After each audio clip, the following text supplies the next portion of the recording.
আপনারা সবাই জানেন তারেক রহমান কে? তারেক রহমান আমরা সবাই জানি, কারণ তারেক রহমানকে আমি চিনি 18 থেকে, যখন কোটা আন্দোলন, মূলত কোটা আন্দোলন থেকেই তার সাথে আমার পরিচয়। এবং কোটা আন্দোলন থেকে এই 5ই আগস্ট ফ্যাসিস্ট শেখ হাসিনা বিরোধী আন্দোলন পর্যন্ত যদি আমি কারোর সাথে নিবিড়ভাবে যোগাযোগ, কথাবার্তা এবং আইডিয়া শেয়ারিং, আমি যাই বলি না কেন, এই তারেক রহমান ছিল তাদের অন্যতম। মূলত শুধু তারেক রহমান কেন, তারেক রহমান, ভিপি নূর, তারপরে ফারুক এবং অন্যান্য যারা আছেন গণ অধিকার পরিষদে, রাশেদ ভাই, এরকম অনেকেই যারা মূলত এই কোটা আন্দোলন থেকে গড়ে উঠেছে, কোটা আন্দোলন থেকে তারা রাজনৈতিক নেতা, রাজনৈতিক ব্যক্তিত্ব হিসেবে নিজেদেরকে প্রতিষ্ঠা করেছে। দর্শক, এক সময় আমরাই তো বলতাম, এক সময় আমি নিজেও বলেছি, বহুবার বলেছি, যে আমাদের একটি জেনারেশন তৈরি হয়েছিল, যে জেনারেশনটাকে বলা হতো উই হেট পলিটিক্স। এই উই হেট পলিটিক্স আমরা একটা জেনারেশনকে পেয়েছিলাম, যেই জেনারেশনটা 18 কোটা আন্দোলনের কারণে, কোটা আন্দোলন মুভমেন্টের মধ্য দিয়ে এই তরুণ সমাজের মধ্যে উই হেট পলিটিক্স এর বিপরীতে এসে তারা রাজনৈতিক এজেন্ডা, ইস্যু ভিত্তিক কর্মসূচি দিয়ে তাদের, যদি আমি এটা ভাবি যে তাদের নিজেদের কোটার কারণে সরকারি চাকরি গ্রহণের ক্ষেত্রে যে আন্দোলনটি তৈরি হয়েছিল 18তে, সেই আন্দোলনের পুরোধা ছিলেন আমাদের এই তারেক রহমান, ভিপি নূর, ফারুক, তারপরে হচ্ছে রাশেদ ভাই, রাশেদ খান, এরাই ছিল মূলত সম্মুখ সারিতে, তাই না? তো এখন তাদের মধ্যে তারা রাজনৈতিক দল করেছে, এবং এই যে তাদের ছাত্র আন্দোলন থেকে শুরু করে, কোটা বিরোধী আন্দোলন থেকে শুরু করে, এই ছাত্র অধিকার পরিষদ থেকে তারা রাজনৈতিক দল গণ অধিকার পরিষদ, এই পুরো প্রক্রিয়াতে আমরা, আমাদের প্ল্যাটফর্ম এবং ব্যক্তিগতভাবে আমি এবং সাকিব সহ অন্যান্যরা নিবিড়ভাবে আমরা জড়িত ছিলাম।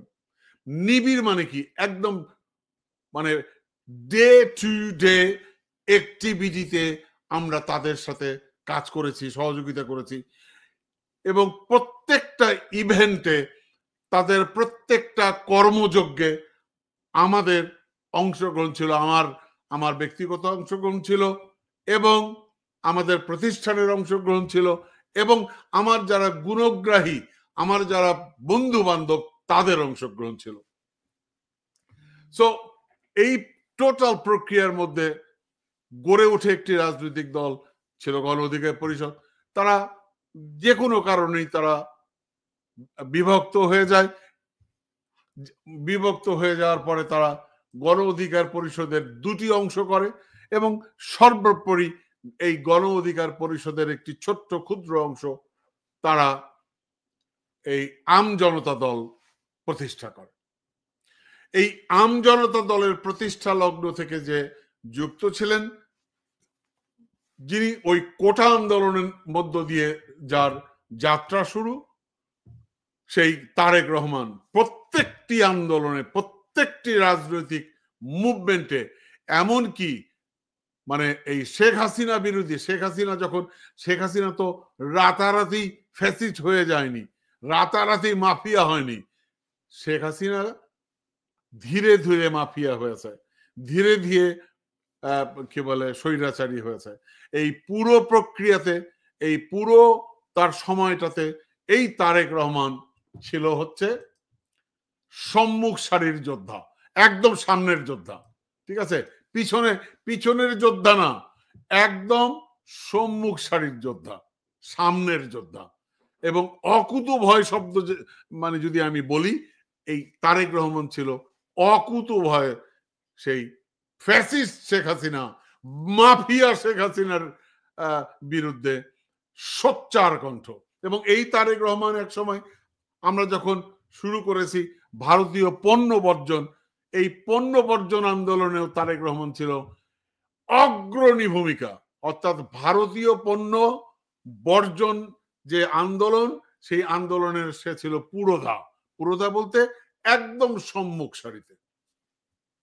সো এই পোর খাওয়া, আমি যদি বলি পোর খাওয়া রাজনৈতিক যদি কর্মী আমরা মনে করি, তারেক রহমান একজন। এবং আমি যে কথাটি আগে বলেছি, যে কথাটি আমি বললাম দর্শক, এই কথাটি আমি আবারও বলতে চাই, এটাই বাস্তবতা যে তারেক রহমান ভুইফোর কোনো রাজনৈতিক নেতা না, কিংবা তারেক রহমান রাতে ঘুমাতে গেছে, ঘুম থেকে উঠে উনি নিজেকে নেতা ঘোষণা করেছে, এমন না। কিংবা তারেক রহমান মানে এমন না যে জেলখানা থেকে বেরিয়ে মনে করেছে যে আমাকে এখন নেতা হতে হবে, তো উনি নেতা হয়ে গেছেন। এমন নেতা তারেক রহমান না। ঠিক আছে? তো সুতরাং তারেক রহমানের যে রাজনৈতিক দল, যে রাজনৈতিক দলটির নাম হচ্ছে আম জনতার দল, এই আম জনতার দলকে নিবন্ধন দেয়নি নির্বাচন কমিশন। দর্শক, এরই প্রতিবাদে এবং নির্বাচন কমিশনের বৈষম্যের প্রতিবাদে পক্ষপাত এবং পিক অ্যান্ড চুজ যে সিদ্ধান্ত নিয়েছে, এই পিক অ্যান্ড চুজ বৈষম্যমূলক পক্ষপাতিত্বের বিরুদ্ধে প্রতিবাদ জানিয়ে সে নির্বাচন কমিশনের সামনে আমরণ অনশন শুরু করেছে। এবং এই আমরণ অনশন অনেকে আজকে দেখেছি যে অনেকে অংশগ্রহণ করেছে, অনেকে সমর্থন জানিয়েছে। তার মধ্যে ফারুক ভাই সমর্থন জানিয়েছে, অন্যান্য আমি দেখলাম রাশেদ ভাইও সমর্থন জানিয়েছে। শুধু রাশেদ ভাই না, মানে মাহফুজ রহমান খান গণ অধিকার পরিষদের, হ্যাঁ, এরকম অনেকেই সমর্থন জানিয়েছে। এবং আমি যেটা দেখলাম, এই সমর্থন জানানোর শুধু ক্ষান্ত না, আমি আহ্বান জানিয়েছিলাম যে আমরা তারেক রহমানকে সমর্থন করি, সংহতি জানাই। এবং আমি অনুরোধ করেছিলাম, আপনারা যারা গণতন্ত্রের পক্ষে, শেখ হাসিনা বিরোধী, এই ফ্যাসিস্ট শেখ হাসিনার বিরুদ্ধে যারা লড়াকু ছিলেন, তাদের সকলের উচিত তারেক রহমানের সাথে সংহতি জানানো এবং তারেক রহমানের সাথে যে আপনারা তার পাশে দাঁড়ান। এবং অনেকেই দেখলাম যে অনেকে আজকে তারেক রহমানের পাশে যে দাঁড়িয়েছে এবং সেখানে যে সংহতি প্রকাশ করেছে। আমি ব্যক্তিগতভাবে তাদের প্রতি কৃতজ্ঞতা জানাই, আমি তাদের প্রতি ধন্যবাদ জানাই। এবং সবশেষে একটা জিনিস আমি বলতে চাই দর্শক, আমি গত মাসের 30 তারিখে দেশ থেকে ফিরেছি কানাডাতে। আমি যখন দেশে ছিলাম তখন এই প্রক্রিয়ার সাথে আমিও কিছু খোঁজ খবর নিয়েছিলাম। নির্বাচন কমিশনের কিছু রিকোয়ারমেন্ট ছিল, সেই রিকোয়ারমেন্ট গুলো ফুলফিলের প্রশ্ন ছিল। এখন প্রশ্ন হচ্ছে, আমি কিছু খোঁজ খবর নিয়ে দেখেছি যে যারা এখানে অনেকে আছেন যারা নিবন্ধন পেয়েছেন, আমি চ্যালেঞ্জ করে বলতে পারি, ফারুক ভাই যেমন ফারুক চ্যালেঞ্জ করেছে, আমিও চ্যালেঞ্জ করতে পারি এবং প্রয়োজন হলে আমি চ্যালেঞ্জ করব ইনশাল্লাহ। ফারুক ভাই যেমন চ্যালেঞ্জ করেছে, এদের মধ্যে যাদেরকে দেওয়া হয়েছে অনেকের মানে বিভিন্ন জেলা এবং উপজেলাতে কার্যালয় পর্যন্ত নাই। এবং এখানে আমি দায়িত্ব নিয়ে বলতে পারি যে টাকার খেলা হয়েছে, কিন্তু আমজনতা দলের তারেকের তো টাকা নাই, ঠিক আছে? এবং এই ফ্যাসিস্ট শেখ হাসিনার আমলে নিয়োগপ্রাপ্ত নির্বাচন কমিশনের সদস্যরা এখানে এই তারেকের সাথে বিমাতা সুলভ আচরণ করেছে।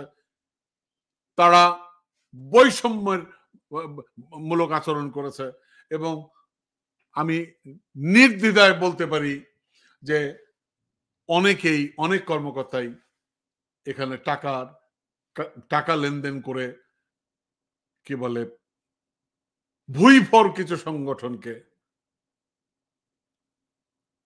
কি বল নিবন্ধন দিয়েছে। ঠিক আছে? এবং আমি প্রধান নির্বাচন কমিশনার নাসির উদ্দিন ভাইকে বলবো, আমি আপনাকে এর আগেও বলেছি, হ্যাঁ, আপনার সাথে দুবার আমার দেখা হয়েছে, আমি দুবার পরিষ্কার করে বলেছি। ঠিক আছে? তো আমি আজকেও বলতে চাই আপনাকে, আপনার দৃষ্টি আকর্ষণ করছি, আপনার সম্পর্কে মানে মানুষের ধারণার পরিবর্তন হচ্ছে।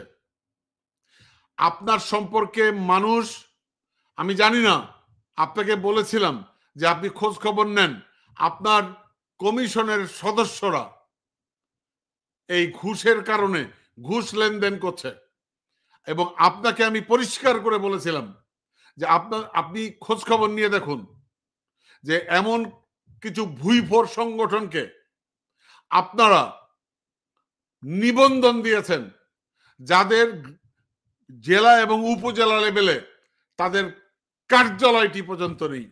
তো তারা কি করে পেল? আচ্ছা, আপনি আমাকে একটা প্রশ্ন করেন, দর্শক আপনাদেরকে একটা প্রশ্ন করি।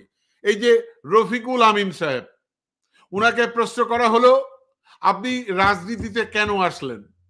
রফিকুল আমিন সাহেব উত্তর দিলেন যে 5 তারিখের পরে আমি দেখলাম বেশ কিছু বন্দীকে ছেড়ে দেওয়া হলো।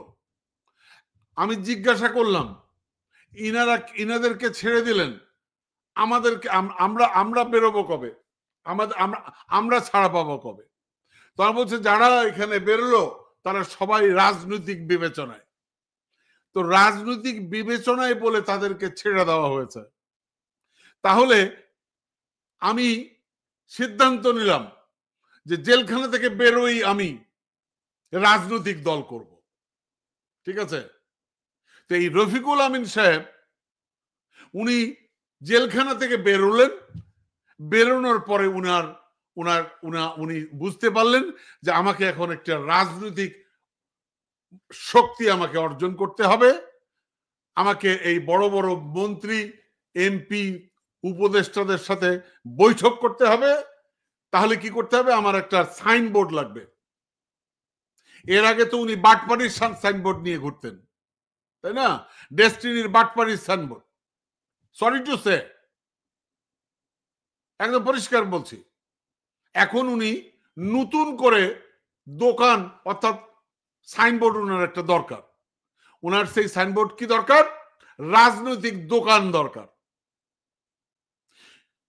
রাজনীতি করুক, রাজনৈতিক দল করুক, আমার কোনো আপত্তি নেই, কিন্তু আপনাকে তো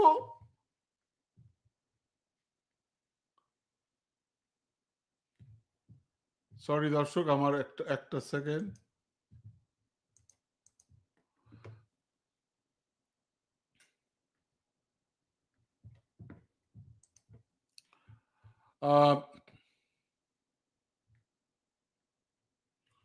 সরি সরি সো রাজনীতি যে কেউ করতে পারে, রাজনৈতিক দলও যে কেউ করতে পারে। আমাদের কোনো, আমি মনে করি এটি গণতান্ত্রিক সমাজ ব্যবস্থায় এটা যে কেউ করতে পারে, অসুবিধা নেই। কিন্তু প্রশ্ন হচ্ছে যে আপনি যদি উদ্দেশ্যমূলকভাবে একটি দোকানের সাইনবোর্ড চান ধান্দাবাজি করার জন্য, তাহলে বাংলাদেশে আমি মনে করি এই রাজনৈতিক দোকান আপনি খুলতে পারেন। ঠিক আছে? তো এখন রাজনৈতিক দোকান যে আপনি খুলবেন, আপনার রাজনৈতিক কোনো আপনার ঐতিহ্যই নেই, ইতিহাস নেই, আপনি তো কোনোদিন রাজনীতি করেননি, হঠাৎ এসে আপনি দোকান খুললেন। আর নির্বাচন কমিশন আপনারা কি চমৎকার করে